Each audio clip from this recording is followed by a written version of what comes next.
tune in. Hey, it was a great day today. It's been a great run of baseball for the Dodgers. As you're seeing on the screen here, a young man, we'll call him that, right? A young man. Hey, a huge Dodgers fan. We're going to bring him in more and more often as we can get our schedules lined up. We're both very busy, and this is by far not our number one job, right? Hey, this is Coach Barikoff right here, the head basketball coach at Oklahoma City University. He's a huge Dodgers fan, grew up in the Los Angeles area, grew up going to Dodgers fans, and actually works for AAA Oklahoma City now in the press box. So, hey, so honored, Coach. I know we've talked back and forth on social media. We talked in the press box the other night. We've tried like 17 times to get things hooked up to get on the air. Here we finally are. Glad you have you aboard, Coach.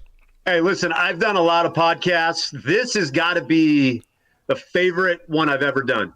I mean, we're talking Dodger baseball. I don't have to talk basketball for the first time. So this is great. I'm honored, and I'm pumped. Let's do it.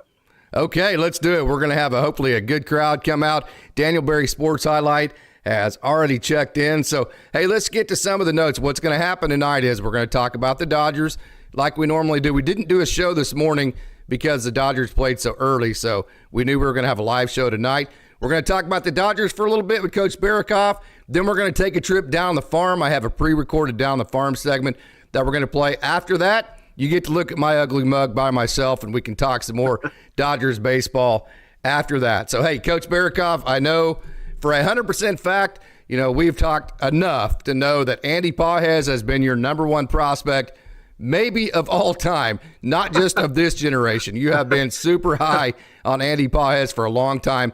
So, hey, talk about him and what doesn't surprise you, the things that you've seen in the last 3 or 4 years that have really made you like him so much. Well, first off, my younger brother, Jeff Barikoff, is in L.A., big Dodger fan. I told him, and he has the receipts, I told him the day we got Pages, I said, start buying his cards. And my brother's bought a ton of his cards, autographed, 10 out of 10s. He's really into the card business. But I don't know. There was something about this guy. My daughter and I saw him play live 3 or 4 times in Tulsa. I love the frame he has. He's a great fielder. He's got a phenomenal arm.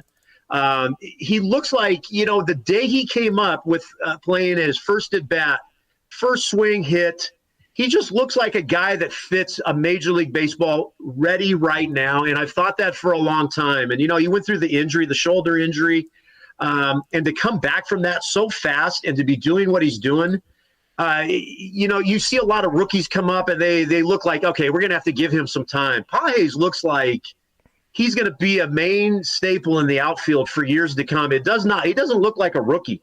But I don't know. You know how it is. Everybody's got their guy they like. I just gravitated towards him the day we got him, and I'm so pumped to see him up and playing well. And I know they've got big decisions to make with Hayward coming back, and it'll kill me if they decide to do something, but I don't see them. No, it's not going to be with Pages. No way it's going to be with Pages. No way. I'm with you, but I love him out there. He's so good, and he looks like an everyday guy, and that's what we've been missing at the bottom of the order. So, again, yeah, you're right. I'm pumped about him being up. We call this show Dodgers Dogs because not like the hot dog, or certainly not like or the animal, or even like the dog, like in a bad way. Dog is like the most number one endearing, biggest compliment you can possibly give a sports athlete, right? So all of those things that you're explaining about Andy Pages, I can put in one word to explain him. He's just a dog, man. I mean, he's an absolute dog. Yeah. Yeah, he's a stud. That's how I put it. If you follow me on social media, I always use stud. But if you follow me on social media, I have been pushing this get Pages up, get him up, get him up. I'm not going to take full credit from the Dodgers actually following my account. Oh, sure, yeah. But I'm just so excited. You're right. So I'll go along with you. He is a dog. He looks like he belongs, and he looks great in a Dodger uniform. Coach, you know as well as I do, especially in the college coaching ranks nowadays, you're having to bring in kids from the transfer portal. You're having to recruit new kids every year. You have roster turnover in the game of basketball at the college level, more so than a lot of other sports to begin with. So you always are having to deal with new faces a lot of times. So you would know as well as anybody at the highest level. I said it the other day, but when you have a young player, they will show you right off the bat that they are going to be good. They'll do something almost immediately, where as a coach you go, oh, dang, this kid's going to be good, right? Yeah. Yeah, the thing I like about him, he doesn't look timid. Yeah, a lot of rookies come up with their eyes like, I mean, even like the highly ranked rookies that come up and get a free. He hasn't looked like that at all. I mean, he has just been like, I belong here. And then, you listen to the reports about spring training, and the guys were saying, yeah, we knew he was going to be up soon. Mm-hmm. He looked like he was going to get it done in spring training. And you and I and everybody else listening, we saw his at-bats in spring training. He looked like, why are we not bringing him up now? And then he started raking up at OKC. And it was like you couldn't stop it. We had to have him up, and he's killing at the bottom of our lineup. Yeah, and you see he keeps climbing too. He's like in the 6 hole, 7, and that's what we've needed is guys at the bottom end of our lineup to hit. So you have these guys that come in, or gals, or whatever it may be, and they're used to scoring like 48 points in high school or in AAU, whatever it may be, because they're used to taking like 32 shots a game, right? They're just super aggressive. That's Andy Pages right now. So I said the other night, and we'll see if you can confirm this, my opinion, it's a lot easier to slow somebody down than it is to speed them up. Yeah, exactly. Yeah, I totally agree. Totally. I mean, I know he's had one walk, but he just comes up there. So does that worry you that he's that aggressive? It does not. I would rather him be super aggressive than be timid. Like, I'm just the opposite. Well, I love that he's going up there and hacking. I love it. Yeah.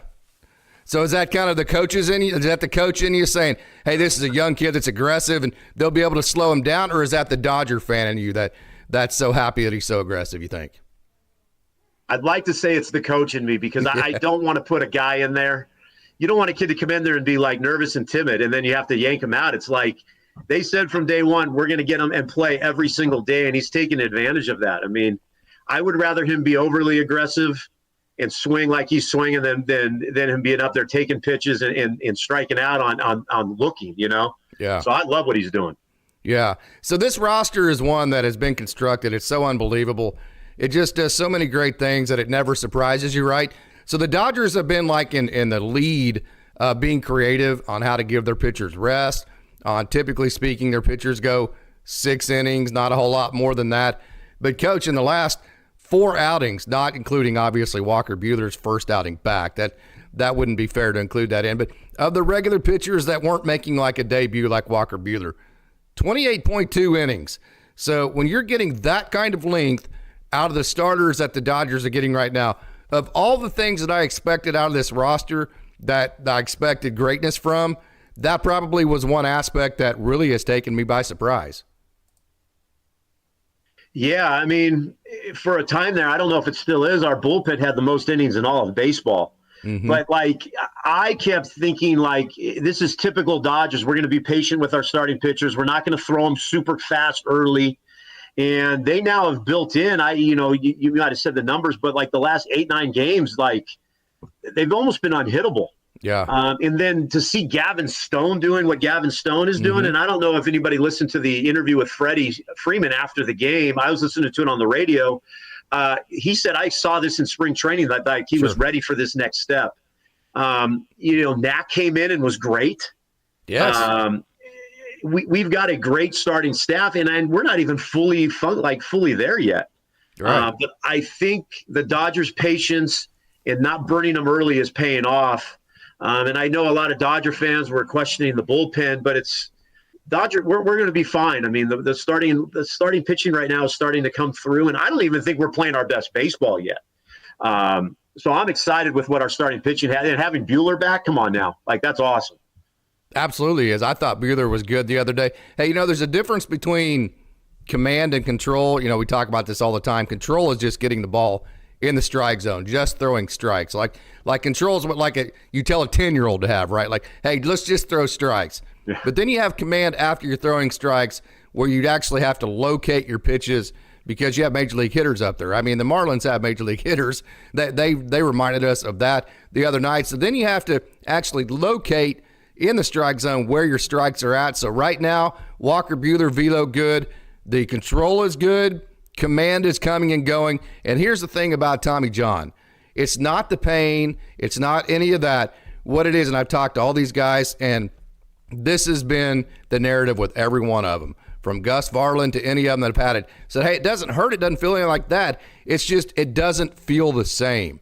So it's like when you go up and you shoot, you know, and if nothing feels the same, you're not going to be able to feel the touch of that shot like in basketball, right? So right now, Walker Buehler's still trying to get all of that feel back, and so that's going to take a minute to get all that command. Yeah, but you know what? Like everything you're saying, it's good to see Walker Buehler back on the mound. Mm-hmm. We watched him at OKC a few times. I was lucky enough to be in the press box for his last outing at Oklahoma City.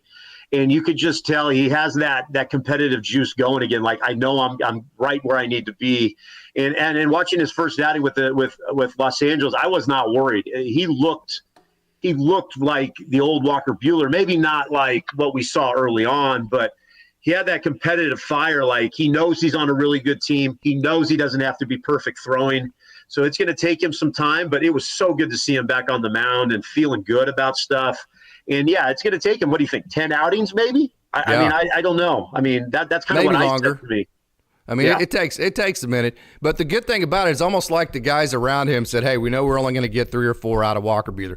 I said 75 pitches. I was asked on our live show Sunday night. I said 75, give or take, how it's going. He threw 77, so we were pretty accurate there. Yeah. So, you know, all the other pitchers knew that, orbiting around that. So they're like, hey, we got you back, brother. We're going to go a little bit longer to cover all this to make sure the bullpen's good, right? Yep. Yeah, and you know, it's interesting to see. I've been seeing, I don't know if it's just the fans out there, Walker Buehler as a closer eventually. I don't know. It might not even be a subject we want to start talking about, but I saw that on social media, and I kind of just glossed over it. But I just, as a fan alone, excited to see him out there because he's meant so much to the Dodgers over the years. And you know, I'm one of those guys in a big game. I'm still going to go with Buehler. I still trust the guy. So it's exciting. Going back to that word we used earlier, he's a dog, man. He's got a dog mentality. He always has. Bad dogs, they bite when they're pups, and they keep biting even whenever they're older. So, hey, Coach, we have a great crowd logging in. I can't thank you guys enough here on Dodgers Dogs as part of the Dodgers Daily Network. Let me introduce Coach again. This is Coach Barrakoff, the head coach at Oklahoma City University. Again, grew up in Los Angeles, grew up going to Dodgers games. No bigger Dodgers fan on earth. So he has been around high-level athletics his entire life. He's been around the Dodgers his entire life, and he is currently employed by AAA Oklahoma City to work in the press box. I believe you're doing the pitch clock. Is that right? I'm the pitch clock guy, yeah. So I get to say, I just had Buehler and Blake Trinan, so it's been kind of cool. That has been kind of cool. Do you like the pitch clock? Man, I'll tell you what, I'm a basketball coach, so I sometimes lose focus, but on the pitch clock, it's every pitch, so I can't lose focus at all. But yeah, I love it. I love being up there, and it gives me a chance to see, you know, all these guys that we read about, and I get to see them firsthand, especially the pitchers. So yeah, I'm absolutely loving it. As a basketball coach, baseball's where it's at. This is my dream. So yeah, I'm digging it. Yeah, and Lisa and Alex, all the people, Alex being the play-by-play guy, Lisa does, when she releases, a lot of times the game notes or the post-game notes come from Lisa Johnson. They're just absolutely first class, aren't they? They are incredible. Alex, you know, he does play-by-play for a team in our conference, so I got to know him really well. And she's as good as they come. I mean, she's awesome, and I love reading the notes. They're so detailed, and if you don't know about somebody, the notes are going to tell you everything you need to know. So yeah, they're awesome. Yeah, I read those, and I'm like, dang, man, that takes some time. That took a minute to put that together.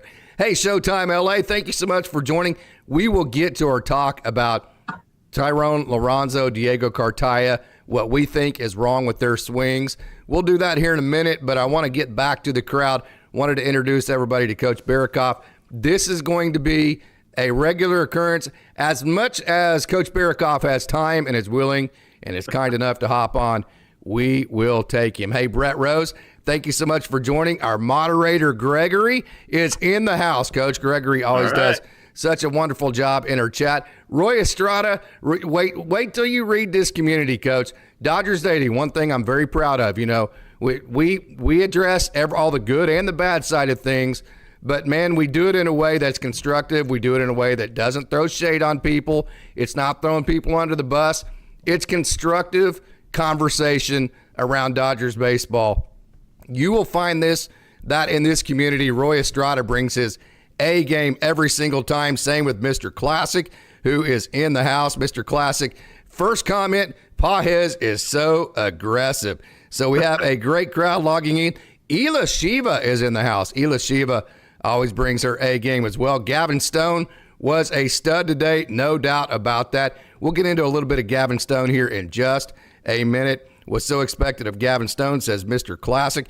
BC is in the house as well. So, like I said, a great crowd logging in. BC says, I really think Miller will be better if he can pitch again in the playoffs, but would still prefer 3 guys ahead of him.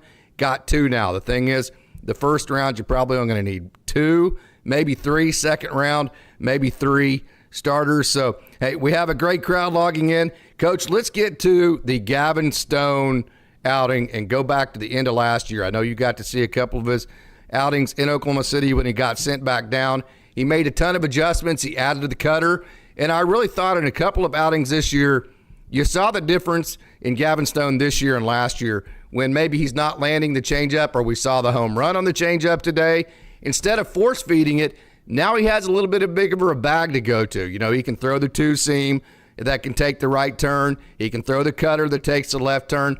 So he's able to pivot just enough to get back to his changeup. I think that's really big for Gavin Stone.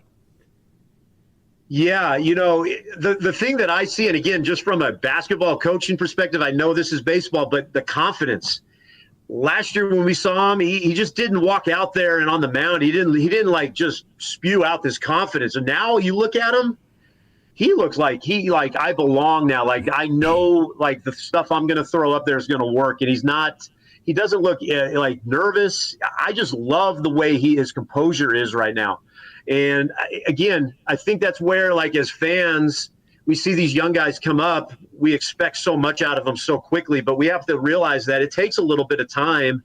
And it's like now you see him right now and the stuff that he's doing, he's killing it right now. And I love what I'm seeing. And yeah, he gave up that one really bad pitch. I mean, that was thing like letter high or whatever it was. And that thing went out fast. But it happens. Yeah, it happens. But the thing that I like is he bounced back from that. So like that. And previously he wouldn't have bounced back as quickly. And that shows you that he knows and he belongs out there. And that's what I like, what I'm seeing. The only shot that matters is the next one you're going to take, right? The only pitch that matters is the next pitch you're going to throw, right? Exactly. Yeah. Exactly. Okay. Hey, Roy Estrada says, Dodger fam, is Outman the odd man out or trade CT3 and eat most of the contract? If not, Outman goes down when Hayward comes back. How do you handle that situation when Hayward comes back? Okay, I'm going to fire fastballs at you, right? I'm going to tell you right now, I am the one. I'm a big CT3 fan. Yeah. I listened to Vassay on the radio when it was in the B delay. And Vassay said, we need to stop worrying about his hitting. The man he takes care of so many different positions on the field that we forget that he's so valuable defensively for us. Yes, he's hitting He's hitting under 100. I get that, and I totally do. I also remember what the man did for us in the playoffs and how clutch he was. I am not giving up on CT3, but I understand. I am one of the few out there. But I love the guy. I think he's going to stay. I could be wrong, but I am a huge CT3 fan. I'll probably take a lot of flack for that, but that's okay. Are you speaking with your heart or are you speaking with your head? Both. I believe in CT3. He went through that swing train and a change in the offseason. He admitted it wasn't good. It's going to take some time. But again, he's hitting under 100. I understand what the fans are saying, but I love him defensively. And I think what we forget about what he means in the dugout to the guys, I think that's a big thing with our Dodger team is how close we are. And it'll break my heart to see him if we have to do something with CT3. But I get what the fans are saying. Starting pitching is definitely a strength now with Tyler Glasnow, YoshinobuYamamoto. If Gavin Stone keeps pitching like this, James Paxton was lights out. Matter of fact, I think James Paxton actually has the lowest ERA on the team. Don't quote me on that. I haven't actually looked that up, but his results have been very good. The process hasn't always been pretty. You're still going to add, you just added Walker Buehler back. You still got Bobby Miller to come. Still have Emmett Sheehan to come. Nick Frasso still is going to come off of the IL list, and then River Ryan's going to get ramped up here before too long. You still have Landon Knack. So no doubt about it, the starting rotation is a strength. Are you worried at all about the bullpen? If I were to ask Coach Barikoff, where are the biggest holes on this team, where would they be? Yeah, you mentioned the bullpen. I think with the injuries that we have, I like that Blake Trinan's back. I think he gives some stability there.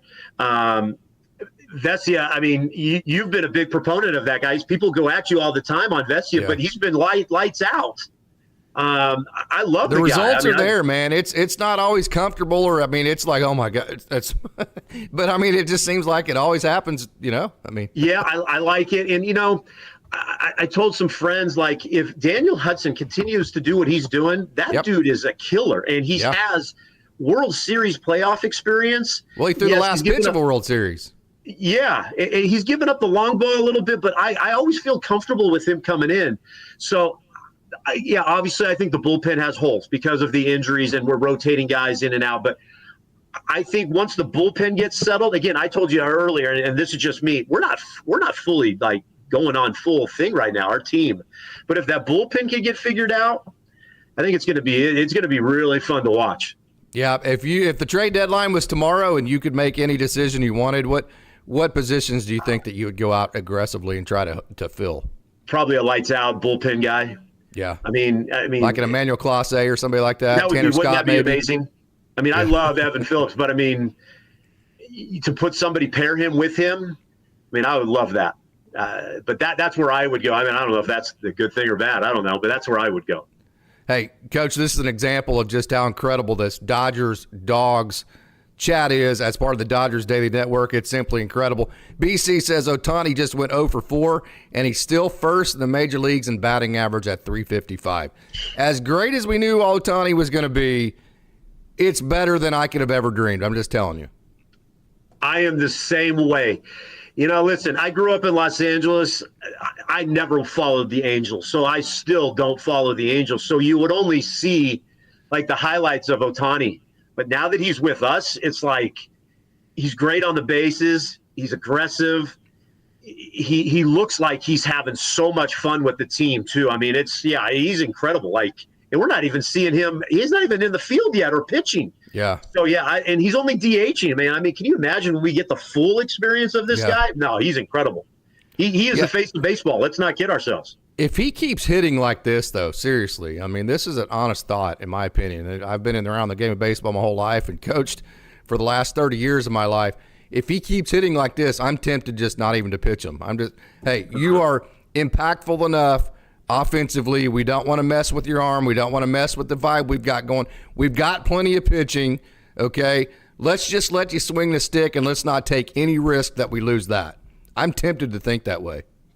Which is great for us because then you got Freddie, Will, Hernandez, Muncy.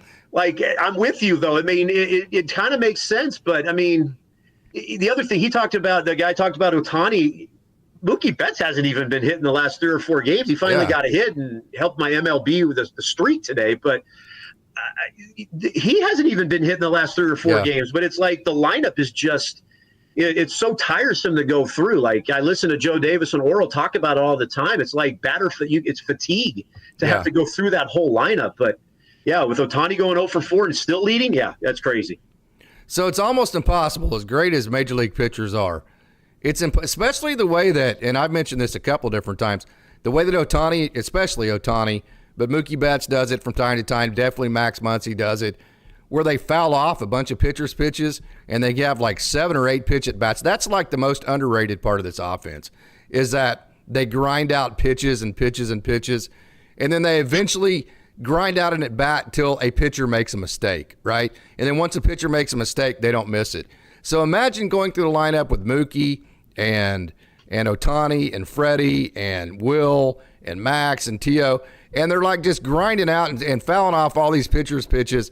And you can't make a single mistake all the way through that lineup or the ball is leaving the yard. That's as stressful as it can possibly get, right?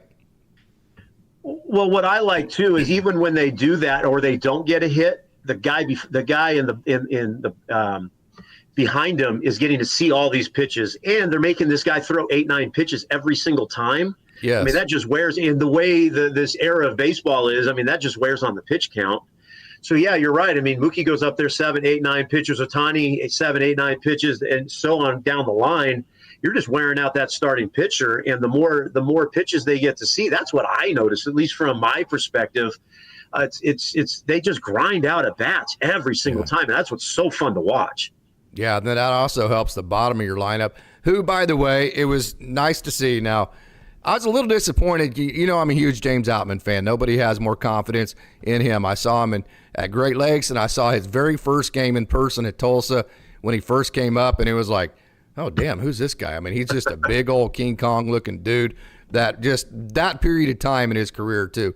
He was just absolutely going off, kind of like Gavin Lux did in 2019 when he came from Tulsa to Oklahoma City and just had one of the most incredible streaks you'll ever have as a hitter. It's hard to forget those moments when you see guys operate like that. But when James Outman hit that home run the other night on that little slider-type pitch in his first at bat, I'm like, here we go, there's that one.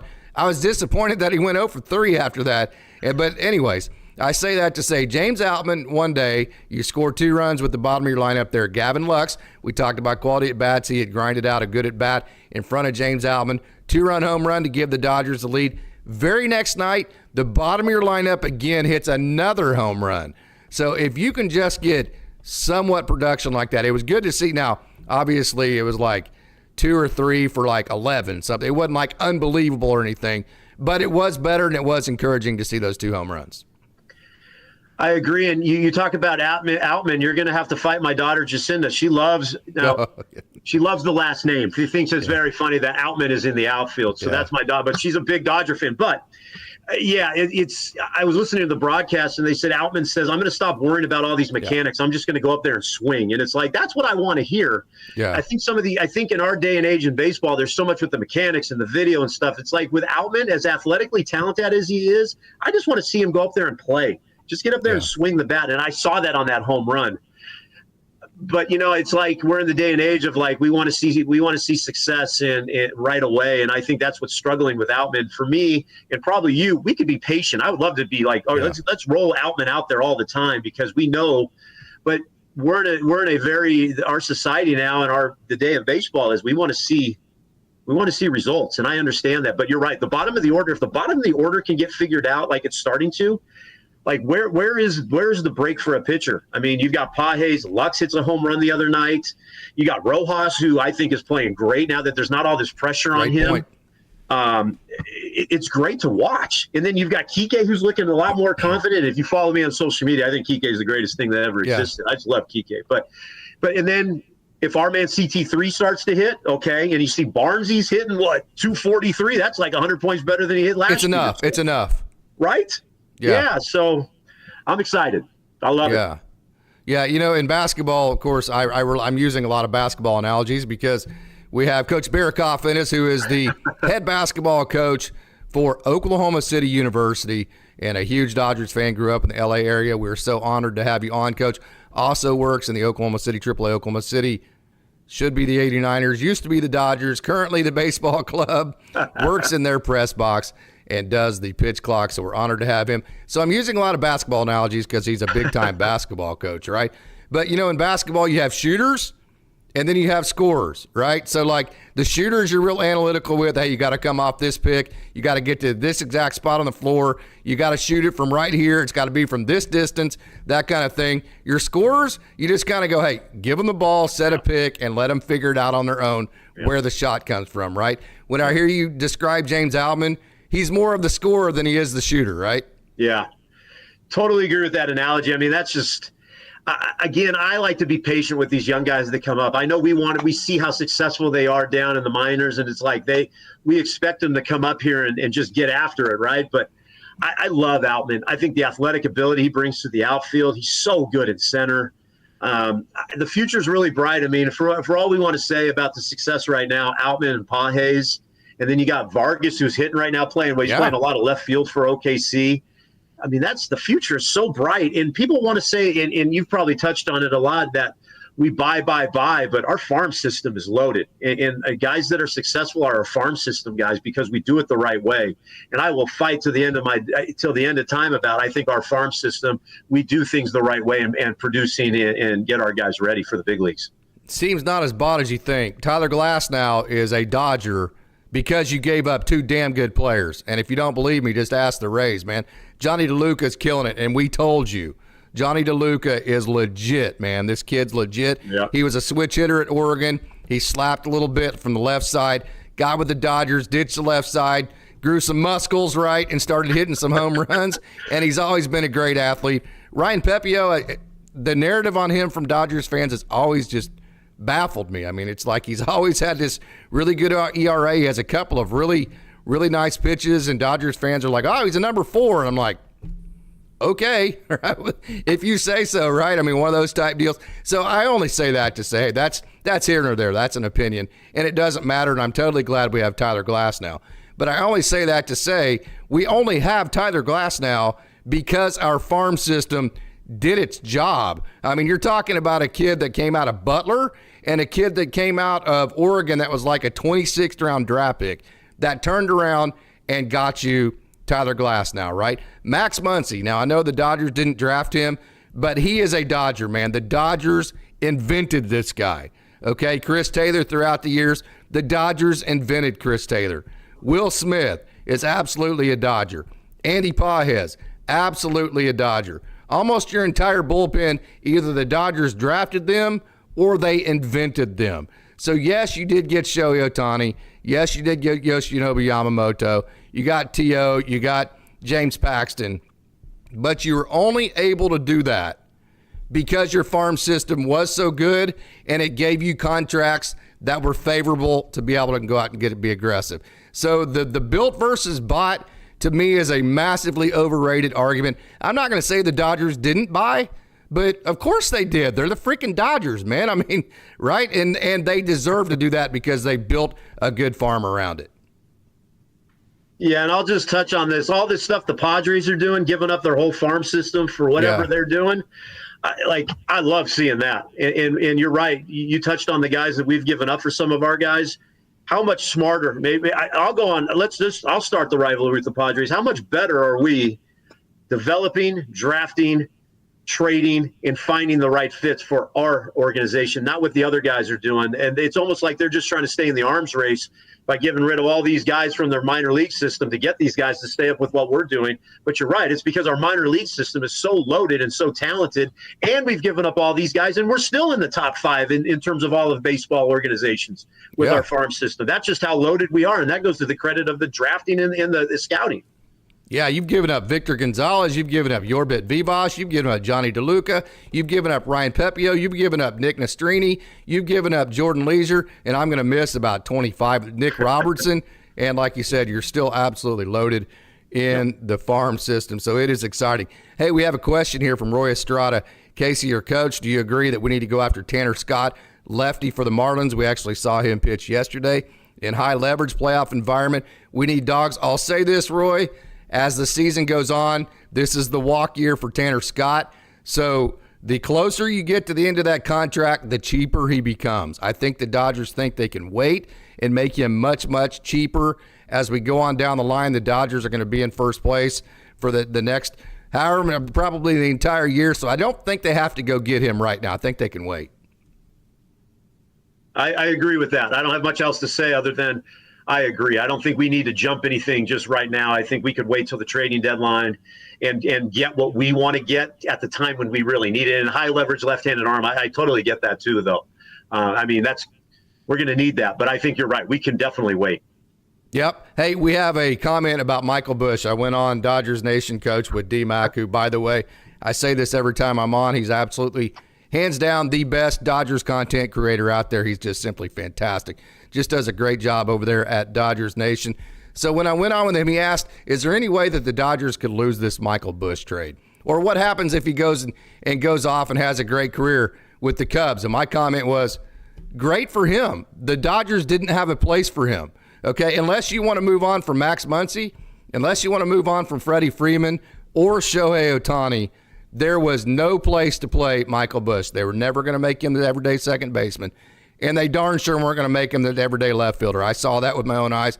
No offense, don't mean to be throwing shade. But with the team with Shohei Ohtani on it, Michael Busch was not going to be the left fielder, right?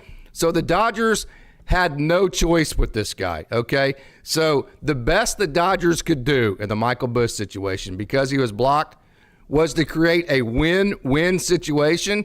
Go back to my social media, watch the performance from Jackson Ferris last time, and you will be convinced that the Dodgers are on their way. As good as Michael Busch has been, congratulations to him, great for the Cubs.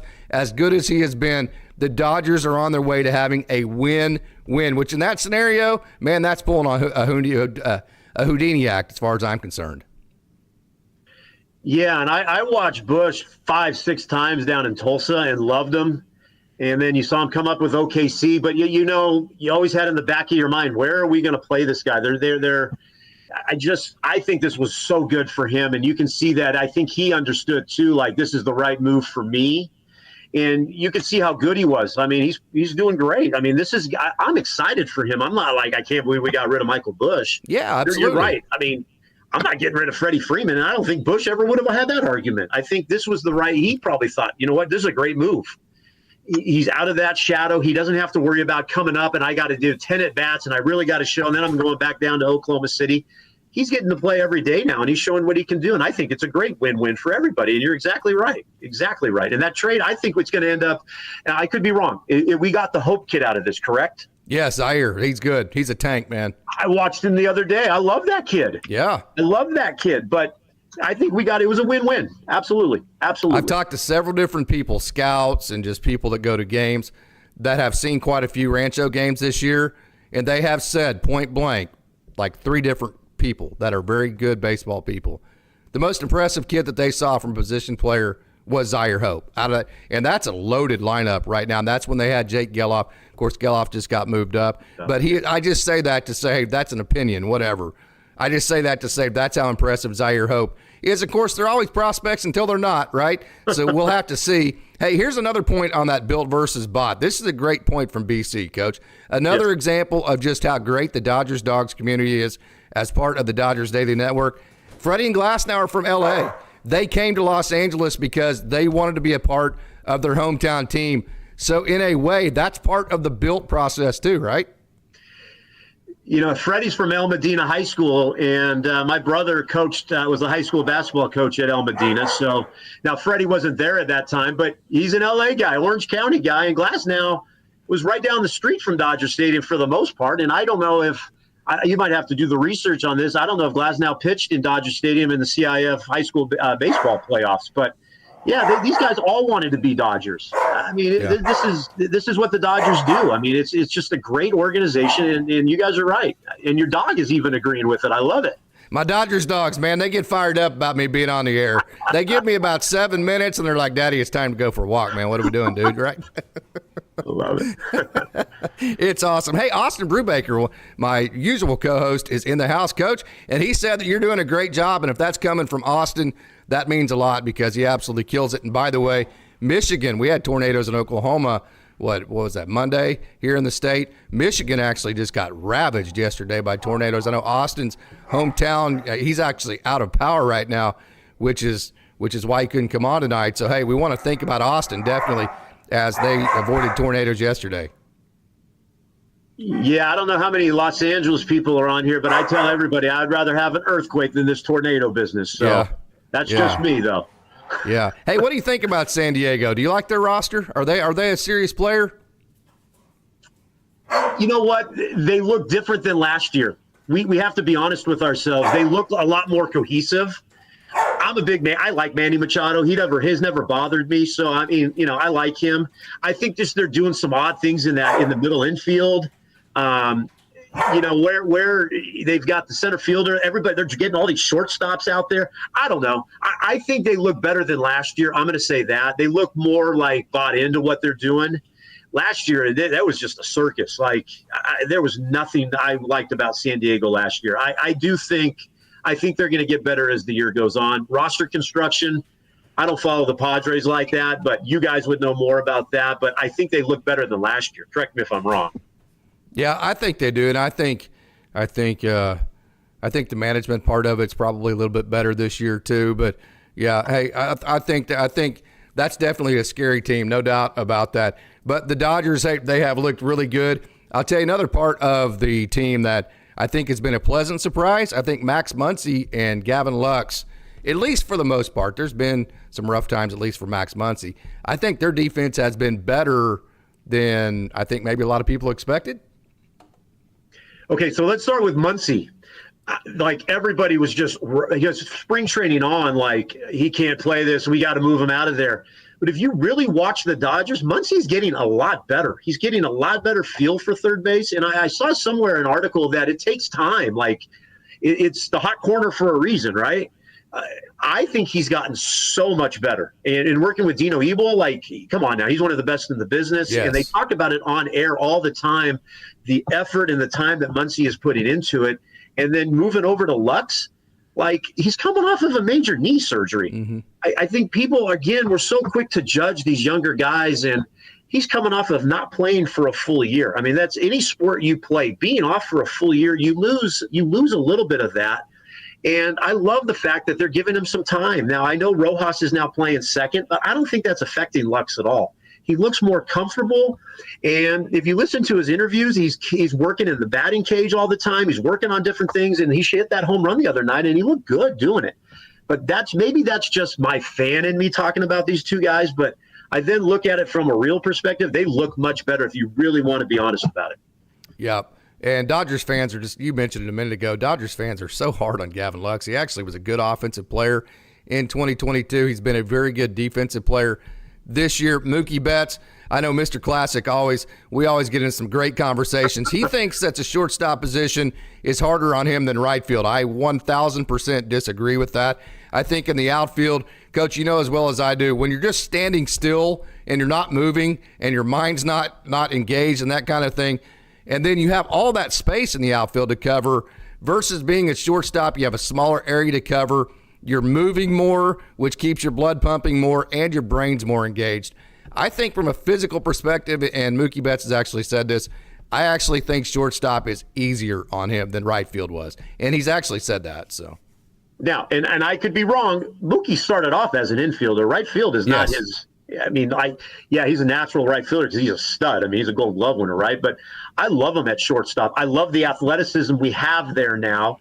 And he's only going to keep getting better and better. And I think he's focusing so much on the shortstop play and with Rojas. I love what they're talking, the stuff that he and Rojas are working all the time and asking Rojas for advice.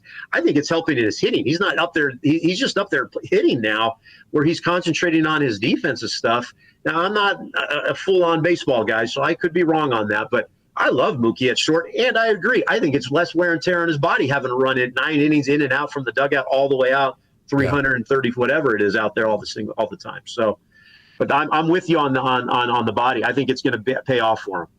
I would like him better at second base, but I'm okay with him at shortstop. I like him at either short or second better than right field. Hey, we have a comment about Max Muncy's grand slam. Yeah. Now, okay, we talk about this all the time, Coach.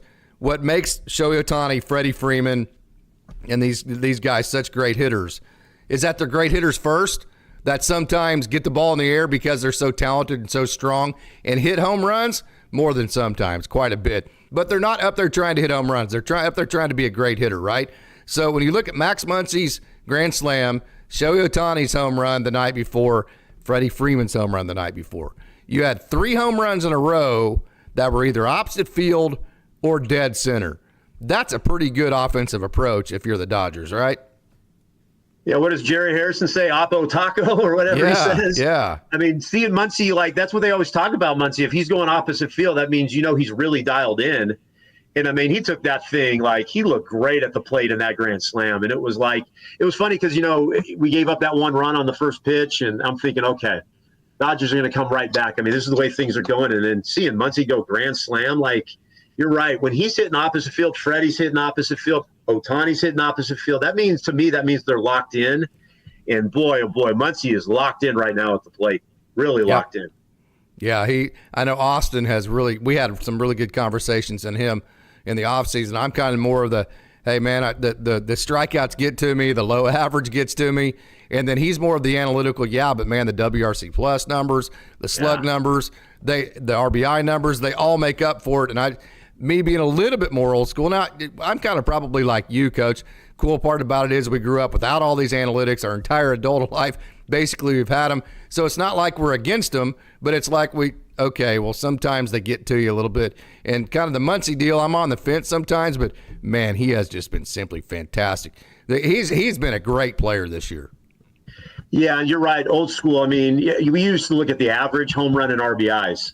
Like when you look in the newspaper, average home run RBIs. I know there's the slugging and the OBP, all that stuff now, which is all cool now. I struggle with that. I play Stratomatic baseball. I don't know if anybody played that. I still play Stratomatic, and I always look at the averages on there. But it's like, you got to look at the OB on base, but you're right. Like Muncy, you look at it, you're like 201, 35 homers, 100-something RBIs. But all those other numbers, like you're right. I start reading more about that. Like he is really valuable for us, but it's like if Muncy can hit 245, 250, it's like that's on we're going to be deadly.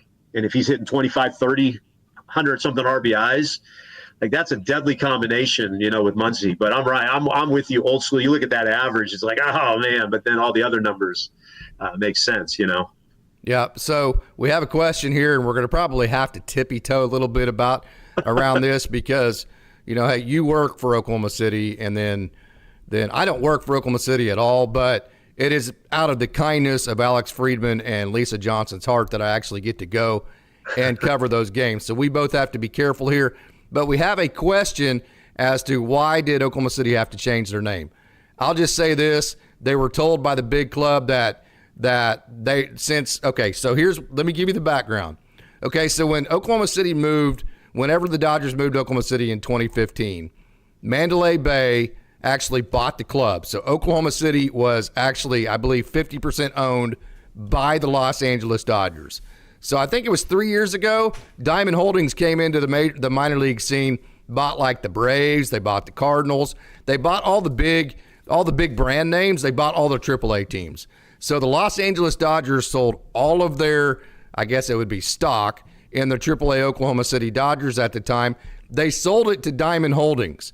Okay, so now Oklahoma City is not at all owned by the Los Angeles Dodgers. So now, since they're not owned by the Dodgers, Oklahoma City was told, since we don't own you, you can't have the name Dodgers. It's really as simple as that. And this is strictly my opinion. I have no information whatsoever, and I'm probably saying too much here. But I think after they signed Shohei Ohtani, it was going to be so profitable, the Dodgers logo, they didn't want Oklahoma City Dodgers, like people in Japan buying Oklahoma City Dodgers gear instead of LA Dodgers gear from that aspect. So it was shortly after the Oklahoma City had to change their name.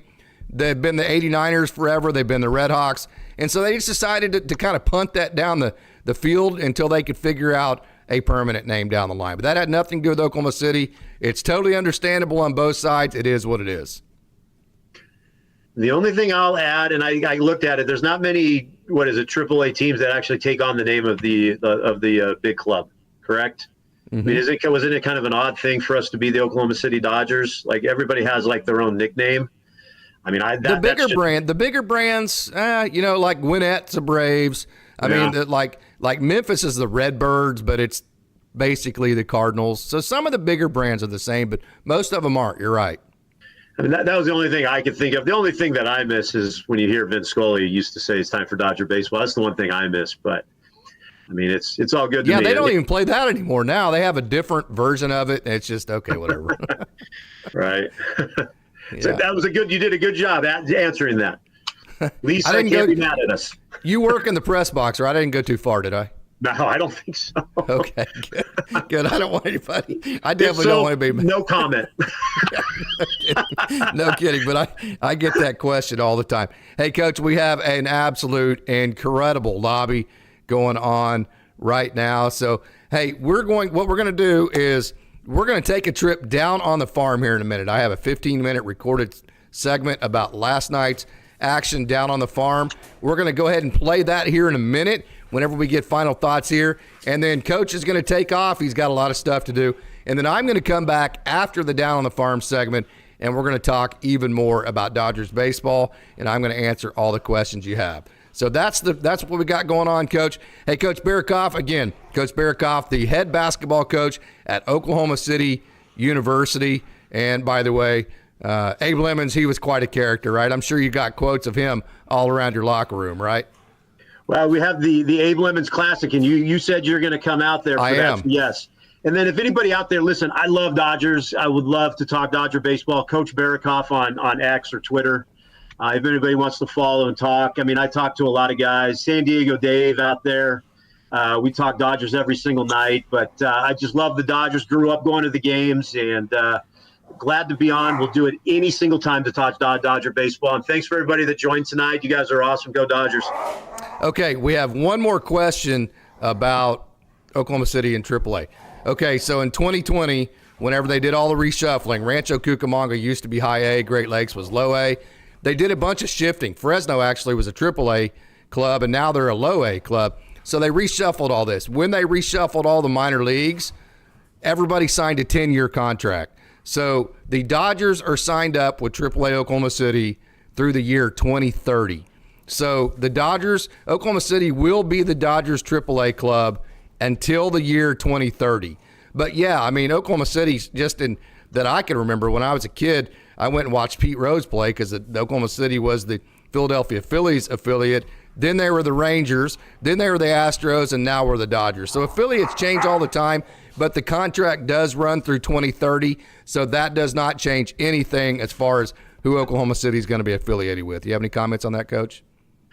Well, as a Dodger fan from Los Angeles, living where I live now, and they're 20 minutes away from me, if that, Yeah. I love it. So I think it's great.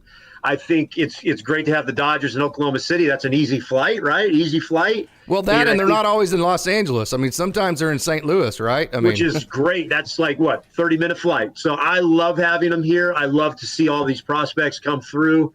It got my daughter really involved in Dodger baseball. And like right down the road, too, is Tulsa, which is hour and 40 minutes. So we're getting to see the best of the AA and AAA, and it's awesome. All I can say is I love that they're here. So yeah, absolutely. Okay.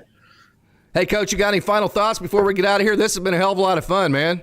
No, I just this is great. I love talking Dodger baseball. I mean, everybody laughs at me. I'm a basketball coach for 30 years, and I probably watch more Dodger baseball in minor leagues than anything else. So I'm excited to talk Dodgers, and I know they've broken our hearts, but you know what? We keep coming back and fighting, and it's like we always say, this is the year. So thanks for everybody for joining. Thanks for having me. It was an honor. What about 2020? They didn't break your heart then, did they? No, I cried, though. How about 1988? Let me tell you a story before we go. Listen, 1988, living in Whittier. If people are from L.A., you know Whittier. When Gibson hit that home run, our whole neighborhood ran outside and was going crazy and hugging all around. I'll never forget 88 and the fireworks that went off in the neighborhood and everybody hugging on the neighborhood streets. So 88, but 81's always going to be my team, though. 81, baby. Coach, appreciate you, man. We will talk to you next time, brother. See ya, man. See ya. So as we start our Down on the Farm section, we're going to start, as we always do, at Rancho Cucamonga. There's a good infield hit for shortstop/infield prospect out of LSU. 3-2-1 liftoff, Jordan Thompson. Jordan Thompson has always been known as a guy that comes up with the big hit. He's a guy that puts the ball in play, stays inside the ball, uses the big part of the field. But as we're seeing here with that pull side home run, he also has a lot of power as well and does that really, really well. See how he stayed through that ball? And the thing about that is whenever you take a ball in the outer half, you know, we always talk about how you lift on the way up. Usually pitches on the outer half are the ones that you let get a little bit deeper. So to be able to actually have a little bit of an upward tick, see that on the outer half of the plate, that is something that not everybody can do and be consistent with. So I was very impressed with Jordan Thompson and his ability to get the ball in the air on that pitch. So wanted to highlight him. He is having a good year. Actually started out in Great Lakes. 2 home runs you just saw on the screen. 3 hits yesterday for Rancho Cucamonga. Back-to-back multi-hit games and home runs in back-to-back games. And Jordan Thompson is 5 for his last 7. So this is Jedal Perez, and we have talked about him quite a bit, but as we say all the time, hey, we're going to keep talking about guys as long as they earn it. This is a guy that gets hits in bunches. So it seems like if he gets that first hit of the day, he's going to have a day where he gets multi-hits. As a matter of fact, yesterday he had 2 hits. That makes 17 games this year that he has hits. Of those 17 games, in 10 of them, he has ended up with a multi-hit game. So this is a guy, Yadiel Perez. Once he gets going on a day, he can really do damage and take an offense over and get hit after hit after hit and get hits in bunches. He's hitting .312 on the season, is Yadiel Perez. I know he is in Bruce Kuntz's Dodgers top 30 prospects list. So short, compact swing, a lot of power. .312 on the year, OPS 978. So this is the first time I've actually, with my own eyes, seen the sweet swing. Look at that swing. I love that swing. We just talked about Jordan Thompson actually being able to lift on that outside pitch. This is typically what happens. See how deep Osorio lets this outside pitch get right there. See how deep that is already, and he hasn't even hit it, which means right now he's right there exactly at slot, which means his bat's perfectly level. Now all you got to do is turn that barrel with the top end down straight to the ball. See, watch this. Boom. See how you turn that barrel down to the ball on the outside pitch and just serve that thing into left field.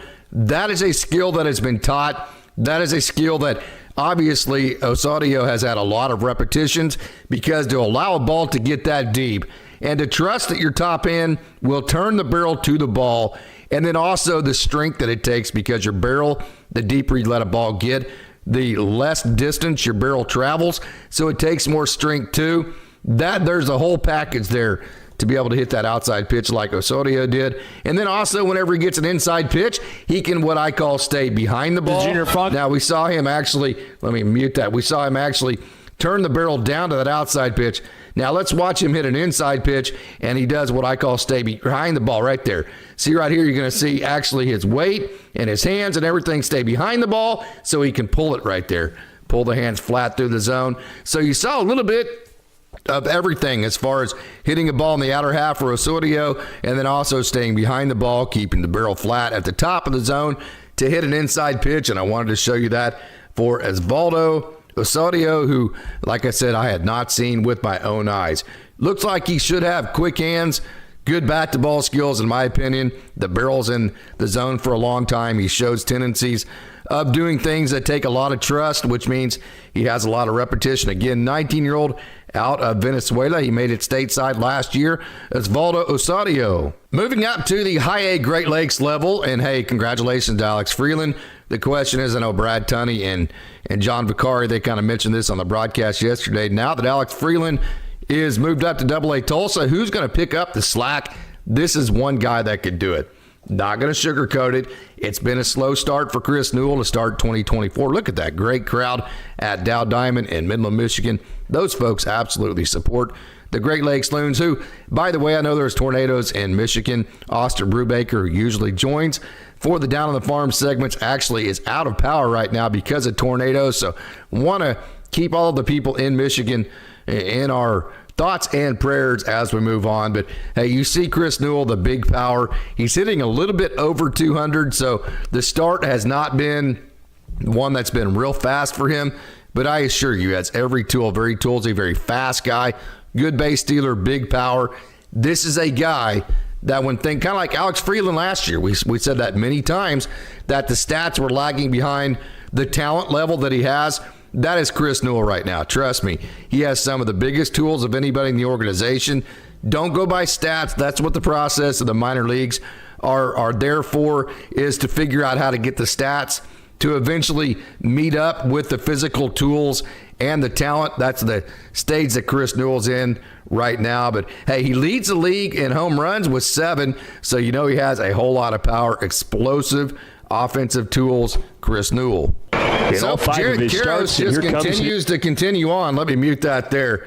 6 innings yesterday, 2 hits, no runs, 5 strikeouts, no walks. So, hey, you know, you used to say all the time in coaching and in playing and just in baseball in general, get a lead and then make the game boring. Meaning you get a lead, then you just kind of just rock along. I actually call it the rocking chair, because you make things look so easy and effortless. It's almost like you put the game to sleep, and the other team, before they know it, it's already like the 7th inning, and they just haven't done anything offensively. That is Jared Karros.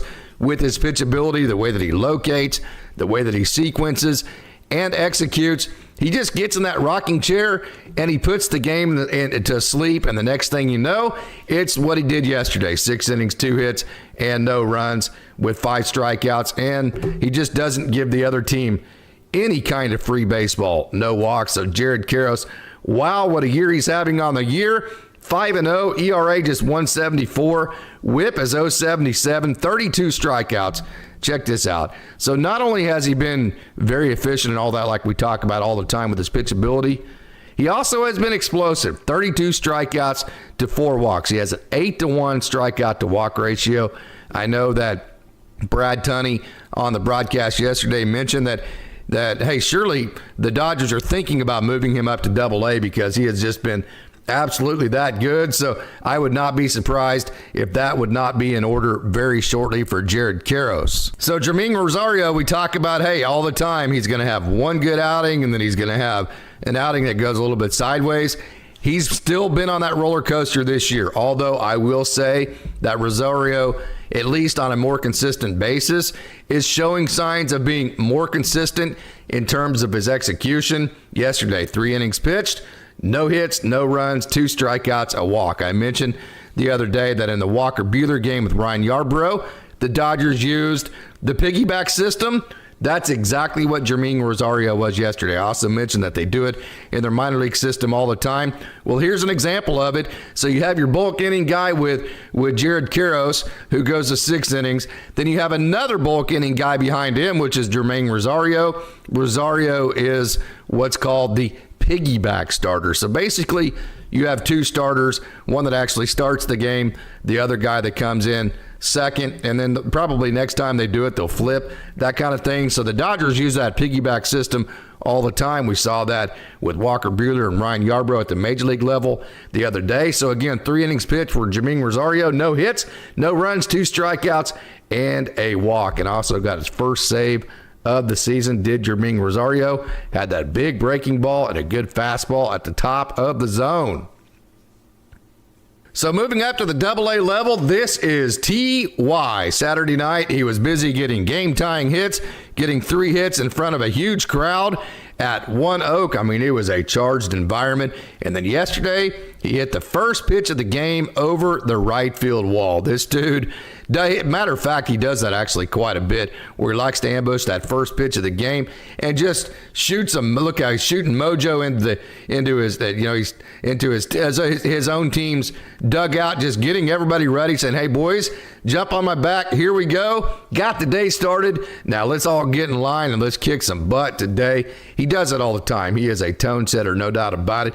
So Taylor Young wanted to show you how he got the 3 hit Saturday, the game-tying hit, showed up in the big environment, and then on Tuesday, he's hitting the first pitch of the game over the right field wall. Taylor Young. So Bubba Alleyne showed his complete game yesterday. He had 2 hits from the right side and then a double left-handed. So Bubba Alleyne, this is a guy that was the Big Ten Player of the Year in 2022. Very talented out of the Philadelphia area, hitting .317 on the year. OPS 868. He's 6 for his last 15. A guy that really, once he gets going, this is a multi-talented guy. Good outfielder, good arm, good hit tool, good speed, switch hitter. Just has that infectious, positive, just vibe to him. Just typical Dodger culture, but very humble. So Bubba Alleyne had a great day yesterday. Griffin Lockwood-Powell, one of my favorites because he does this all the time. Right center field. He uses right center field all the time, but yet he can also turn on a ball and hit a ball a long way. Pride of the Chips, University of Central Michigan. Actually, I think they call it Central Michigan University. Don't want to get that one wrong. So there you see, he does use the opposite field, the big part of the field, a lot, but then he can also turn on the ball and hit a home run to the pull side. He has hits in 7 of his last 8 games, and he has 2 multi-hit games this month. So Griffin Lockwood-Powell wanted to show you the complete nature of his offensive game, how he uses all the entire fields. It had to be cool for Austin Beck to be back in Midland, Texas, not necessarily because he's like super excited about being in Midland, Texas, but because he was in the A system. And, last year he had the the ACL tear, so he didn't get to play at all last year. Midland is the AA affiliates of the Oakland A's, and so Austin Beck didn't play a whole lot of games in Midland, but he did play in Midland as the AA affiliates with the Oakland A's with them. So, he probably had some teammates here. He definitely had some motivation to show his old franchise just how much improvement he has made this year in the Dodgers system. This is a guy that was a big deal. He's had injuries, but I say that to say he has big talent. Sometimes you need a change of scenery, especially when that change of scenery is with the Dodgers. You get into the Dodgers instructional system, and then the next thing you know, you just start accelerating. I really think that's the path that Austin Beck is on. Big power, quiet, efficient swing. So keep checking in on him, Austin Beck. So moving up to the AAA level, this is my man right here, Drew Avens, going to the opposite field. He had 2 hits last night. This, you're getting ready to see his 5th triple, which is the 2nd most in the PCL. He also is tied in the PCL for scoring the most amount of runs with 31. I always say it. You put him in a major league lineup, you tell him to be top 10 in runs scored, and he will figure out a way to do it. He'll figure out a way to get on. There's his 5th triple. He'll figure out a way to get on, he'll figure out a way to get over, and he'll figure out a way to get in. He's done it his entire career. I really think in a major league lineup on a daily basis, I can't make any promises as to what his strikeout rates would be, walk rates, maybe even batting average. What I can tell you is I am totally convinced that in one way, shape, form, or the other, he would figure out how to be a top 10 guy in runs scored. Plays really good defense in the outfield. Just wanted to remind everybody that Drew Avens is one hell of a player. Dinelson Lamet, we talk about it all the time. Big stuff. That's about 95, 96 right there that you're seeing. Hey, there's Cody Hosey. Going to release an interview with him here in a little bit. 5 innings pitched for Lamet, 2 hits, no runs. So I think Lamet is a guy the Dodgers would trust. You say with Joe Kelly going on the IL, so who might replace that guy if they need depth in the bullpen? Of course, Lamet started last night, but we saw how he got a save with Los Angeles. He definitely could come out of the bullpen. Very effective yesterday, 5 innings, 2 strikeouts, 4 walks. He could also be a piggyback guy. He could also be part of a bullpen game at the major league level, and then also he could just be a reliever or a starter, so very versatile. Hit 95.9, he sat 94.1 yesterday, threw a slider the most, so he had 4 walks. This is Dinelson Lamet. Big stuff, not always great control. He walks probably a few too many guys to make the Dodgers brass comfortable as far as saying, yeah, hey, we need to pull this guy up right now. Just to be totally transparent, the reason yesterday is that he threw a slider the most, but he only landed that slider, the pitch he threw the most, 27%. That led to 4 walks. But his fastball was in the zone 58% of the time. Sinker in the zone over 50% as well. My guess is you're just trying to get the feel of the slider. This is the minor leagues. Again, hey, you're just say, if we want Dinelson Lamet to be the dominant major league pitcher we think he can be, what does he need to figure out and improve on the most? This is strictly a guess on my part. I have no inside information. My guess is, hey, let's get him to figure out the slider. So let's get him to throw the slider more. Let's see if he can figure that out, because we already know he has the big fastball. He can throw the fastball for strikes. We know that he can land his sinker for strikes. So that's his 4-seam and his sinker. If he can also start landing that slider, now you take a guy who already is throwing 5 innings and not giving up runs and striking out a couple of guys. You're taking that guy who's already effective, and now you're making him dominant. So, hey, that's just that may be 210 foil. I don't know. But, hey, that's just a possibility for Dinelson Lamet. But, again, very effective last night, effectively wild, if you will. So as we start our Down on the Farm section, we're going to start, as we always do, at Rancho Cucamonga.